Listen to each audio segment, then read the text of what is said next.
They told you that you were going to be just like your father, grandfather, your uncle. But what they never warned you is that believing them was the only thing that was going to make it all true.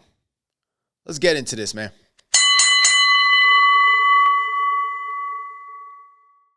Peace, fighters. What up, fighters? Welcome to Next Round. Thank you for rocking with me again. I'm Anthony. Thank you for just being in this fight with me. Y'all, I know a lot of things are happening right now, but regardless, no matter what it is, I still need you to be here with me in this fight that we got to deal with every day. Particularly as men, we got to get into this fight every day. I know sometimes you don't want to get up and swing again. Sometimes you don't even want to get out the corner. But guess what? This fight called life is still calling your name. So let's get up into this, man. We're going to be talking about the name, the misnomer that we have always been given. I'm sure a lot of you have heard your mothers or your aunt, somebody said to you, you know, you just like your father. You just like your grandfather. You just like your uncle. You just like your brothers. Somebody in your family, right? And they easily juxtapose you to them. It could be words you say, mannerisms, your actions, anything that you do or say, it's automatically linked to that person. But here's the crazy thing that we don't think about is that some things, in some instances is good, in other instances is not.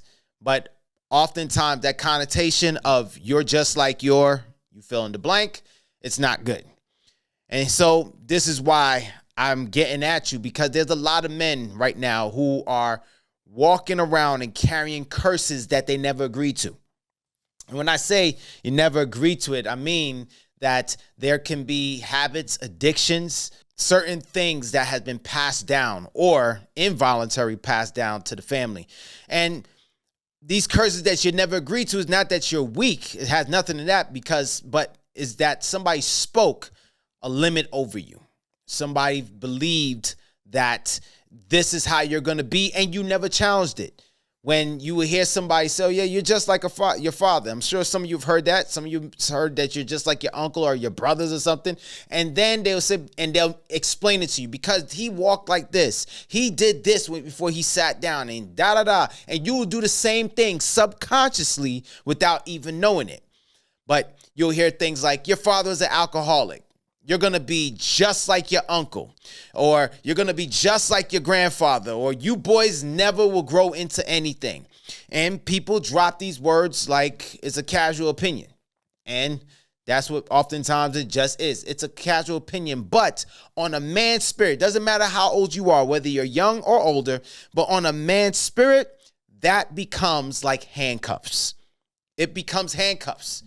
And the reason why nobody tells you this, most men don't repeat what the men of their family's mistakes. They don't repeat their mistakes. They repeat what their fathers, their uncles, their grandfathers, their brothers, they repeat their mindsets. That's all you're doing. You're just repeating their mindset. However it was, if your pops was a drug addict, if your grandfather was an alcoholic, if your uncles and your brothers were sex addicts, if they were the hustlers on the streets, if they were the ones who didn't know how to keep their anger in check, they were just very emotionally charged all the same time. And then you start picking up the same way because this was told to you. But here's the thing, you're not picking up their actions and everything, you're picking up their mindset. That's all it is. You're picking up their mindset, not their addiction, is the avoidance, not the habits, the hopelessness, not their downfalls, the belief that this is just what it is. This is what men like us become. This is my dad was that. My granddad was that. Some of you may be blessed to see your great grandfather. Oh, yep, he was that. So I'm going to be the same thing. I'm going to be the exact same thing. And some men escape the pattern. Some of you have. Some of you escape the pattern. Some men outrun it. But far too many of us get stuck in that silent mediocrity. Not because we're doomed, but because Many of you were convinced that you were the one who's supposed to be stuck in that. Many of you were convinced that you're the addict. Many of you were convinced that the pernicious habits that the men in your family before you or with you right now, what they've done, you've done the exact same thing, or you're doing the same thing. You're not your father's addiction. You're not your grandfather's downfall. Just because your grandfather had the family and he fumbled the family, so, you know, they weren't who they were supposed to be. He was not the ideal family man. All right. Just because your uncles had a business and their businesses failed, and then your father had a business and his business failed, or your brother was out there, he went to jail, and then you had another brother who went to jail, or you got cousins, they went to jail, they close to the family, so it's looked at as you're about to be next in line. And what I need you to understand, fellas, is that you are not the neighborhood statistic somebody tried to prophesy over you. You're going to be just like that. Your brother dropped out, you're going to drop out too. Your cousin got in trouble with the law, you're going to get in trouble with the law too. Your cousin got demoted, you're going to be the same thing. Your father lost 2 jobs in a row because he had issues, you're going to lose 2 jobs in a row too. And I'm telling you this because I got the same thing. I've been told this exact same thing. You're going to be just like your father. And here's the question I had to ask, like, where? Where? Just because there's some similar things doesn't mean I am like him. But what it is you need to understand is what you are is a man who's standing at a crossroads. Yes, you got a lot of you men who are standing at crossroads at the age of 20, definitely. You're in your 20s, you're in your 30s, your 40s. Some of you are in your 50s when you started learning things about your father, your pops, your grandpops, your uncles and everything. You are at the crossroad. And many of you have stuck. Instead of going to the left or right, you decide to stay in the middle. And the middle is mediocrity. Your pops was mediocre, you more than mediocre. You probably said, well, you know what? My uncles were always getting a bid. They was always doing time, so I don't have to worry about that. But that's not me. I don't do time. I haven't even gotten a ticket. But here's the crazy part. Yes, you may have never had the bracelets on you. You never may have had the police come up to your car like that. However, you live in mediocrity. That is what you can carry on. If your grandfather was a mediocre person, your pops was a mediocre person, your uncles, your brothers, and your cousins, whoever in your family were mediocre, you are more than likely going to fulfill that unless you do one thing. You repeat the cycle or you rewrite it. You can rewrite the whole script, or you're doomed to repeat it. You may say, well, Aunt, being in the middle keeps me safe. I don't have to worry about a porn addiction. And it keeps me safe. I don't have an alcoholic addiction. I'm not addicted to the drugs. I'm not addicted to this. I'm not addicted to greed. I'm not addicted to taking money from people and swindling people. I'm not addicted to the fact that I will forsake my family and everything just to make an extra couple of dollars and then gamble it away. My dad had the gambling addiction. I don't have it. Cool. But here's where you sit in mediocrity. Just because you don't have the gambling addiction, you're the one who sits there and you're like, well, I just came from my 9 to 5. That's what I'm supposed to do. That's it. You don't have the alcoholic addiction. However, you come back home and then you have another thing, gluttony. You're greedy. You're eating everything that your eyes see. And you don't know when to pull away. Your stomach is saying, I'm full. Your mind is saying, I think I'm not. Or every time your stomach moves past the fridge, feed me, and you feed your stomach when you don't need to be doing that. Or you have a mediocrity about your health. You haven't been taking it too serious. Now you're wondering why you're wheezing for the simple things, for the simple task. Tying your shoelace, you're wheezing. Going up a couple of flights of stairs, you're wheezing. You can't even run outside with your kids because you're wheezing. And some of you may say, well, my dad didn't take care of me like that, but I'm taking care of my kids. But your version of taking care of the kids is something very similar. Hey, I just keep a roof over their head and I put food on their table. That's it. But you're not around them. You're not taking time with them. You don't know baby girl's last recital. You don't even know baby girl's project. Little man probably got a science project and you have no clue about it, but your lady does. Your lady knows everything about that science project, but you don't. So no, you may not have abandoned them like your father did or your grandfather did, whoever, but you are operating in mediocrity when it comes to that. You may have escaped the pattern. You may have outran it. Be like, boom, I straight stiff arm all of that. But just because the pattern doesn't follow you and just because you outran all that stuff doesn't mean you're not operating in mediocrity. And that will kill a man. It will destroy a man when he operates like that. And I'm pretty sure here's the difference between your grandfather, your pops, your uncles, your cousins, your brothers, and all that stuff. Here's the difference with them. That even though they knew they can do better, they refused to do something. However, you got an opportunity to do better, but it's on you to make the choice to do it or not. That's where you can keep the pattern going. As I said, you can repeat the cycle if you say, oh, I'm good where I'm at. I'm totally good where I'm at. Now, you may say, well, Aunt, I got it. I got my degrees. I got a good job. Great. But you're lacking being a great father. You're lacking being a great husband. You're lacking being a great friend. You don't even keep up with none of your friends. So then what does this make you? And you may say, I don't need friends. Okay. That's okay. Every man needs allies. Case in point, let me help you out. Every man needs allies. If you don't need allies, go ahead and tell that to the person who goes to combat if they don't need allies. Tell that to them and see what answer they give you. I promise you they'll tell you you may not be coming back home in one piece. Your family's going to be getting the folded flag. So you'll figure that part out. So as I said, fellas, you have an opportunity to repeat the cycle or rewrite it. And here's what you got to understand. You didn't inherit the men of your family. You didn't inherit their destiny. You inherited their decisions. Again, it's the mindset. You inherited their decisions, and the decisions can be changed. Decisions definitely can be moved. Just because your grandfather decided to gamble away the money with granny supposed to get so they can take care of the house doesn't mean you do that. You got the decision. Well, the paycheck came in. Do I go and hit the gambling spot? Do I hit the casinos and see if I can rack this up and 2 or 3x my money? You got a decision to make. There is no DNA strand for discipline.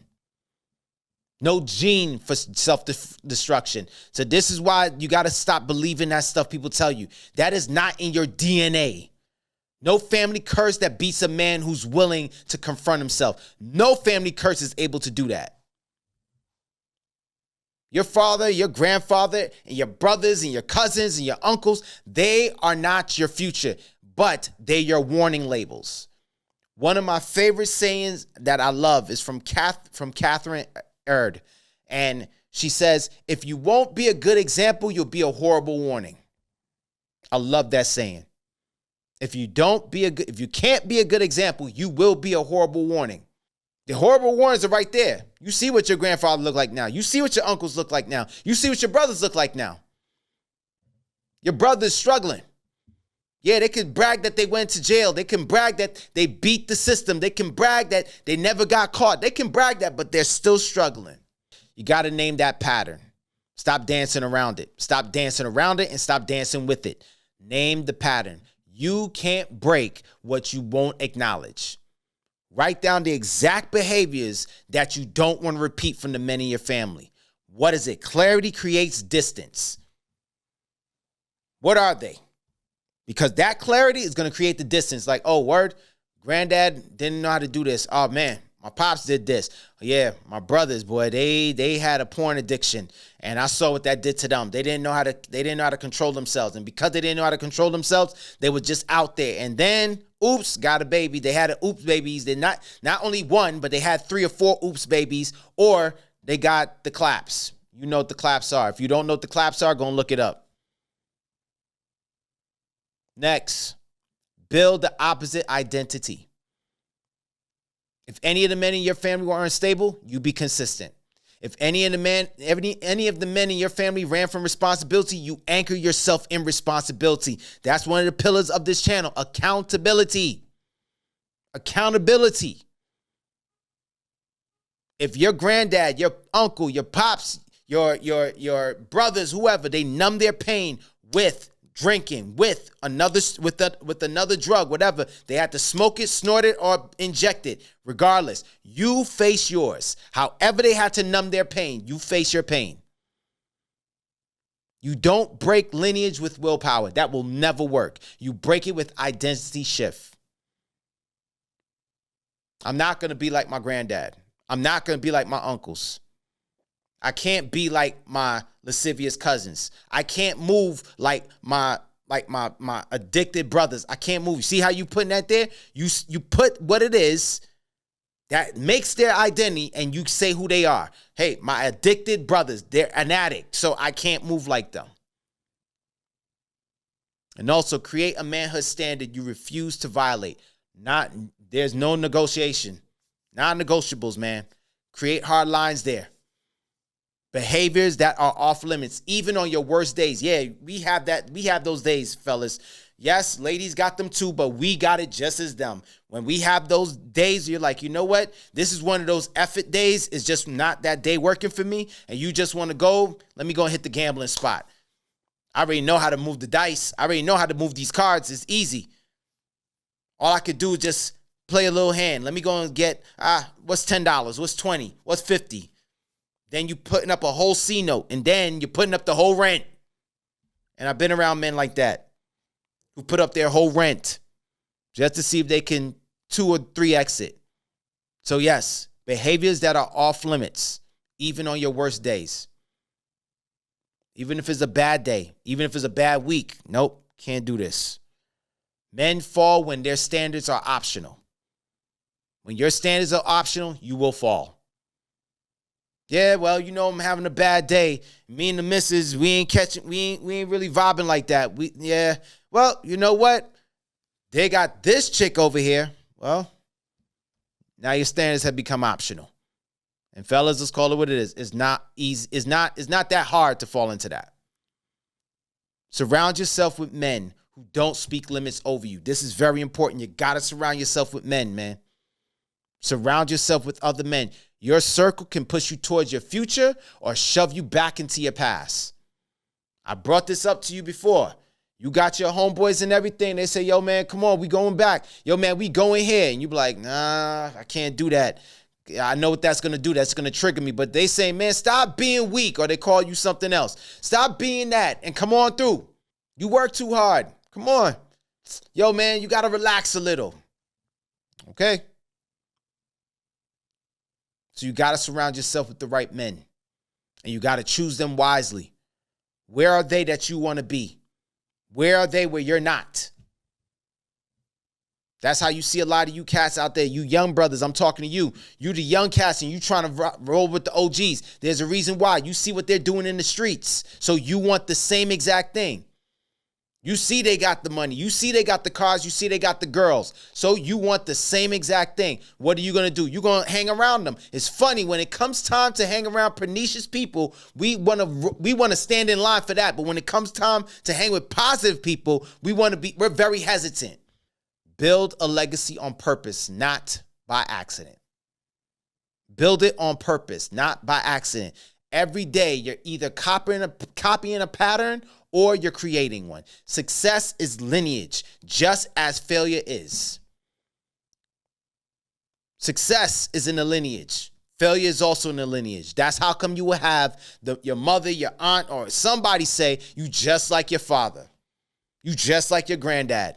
You just like your uncles. You just like your brothers. Because there's failure in that lineage. So it's expected and spoken over you that you will keep it going. Fellas, I want you to understand this. You are not destined to repeat the men before you. You're not. I don't care what is said about you. You are not destined to repeat the men before you. You are destined to surpass them. Just like if some of you got little mans out there, you got your kids and everything, you want your kids to surpass you. Which parent don't want their child to surpass them? That's what's supposed to happen. Every generation is supposed to surpass the next generation. Because why? There's new technology. There's new inventions. There are new ideas. There are new ideologies, new philosophies that does not work before that works now. And your father's ceiling is supposed to be your floor, not your fate. Let me help you out with that one again.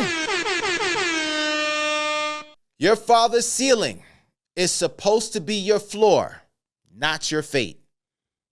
So where your pops was, you be like, all right, well, that's what my dad started off with. My dad made 30 G's. I'm making twice as that. I'm making 3 times that. My dad didn't know how to my dad just brought a home. But I know how to not only have a home, but I can hold down the home. So don't let it be your fate. Look, gentlemen, I know there's a lot of stuff out there. And I know there's a lot of ideologies and everything always talking down on men, that men ain't nothing, men aren't this. It doesn't matter your race. It doesn't matter your ethnicity. It doesn't matter. But there's a lot of things being spoken of to down us. But listen to me. You have the choice to change the lineage. You have the choice to make sure that you don't repeat the past. Just because they went to jail doesn't mean you repeat it. Just because they became addicts doesn't mean you become one. Just because they were alcoholics doesn't mean you become one. Just because they were abusers in the family does not mean that you are one who loves to go and pick up your hand and be part of the slapper whole tribe. Nope. You ain't got to do that. You got to be the man who knows how to use his words eloquently. That's what will separate you from your men, from the men in your past. And then you got a little one. Now you can teach little man, hey, listen, let me show you how to be able to use your words. You only use this when your life is threatened. Other than that, let me show you how to make sure you use your words to get your point across and to make sure you quell a situation. You're helping them win. Fellas, thanks a lot for rocking with me. And please, as you go out there, just remember, whether you win or lose, the fight is never over. This is just only your next round. I'm Anthony. I'm going to check you on the next one, y'all. Out. Peace.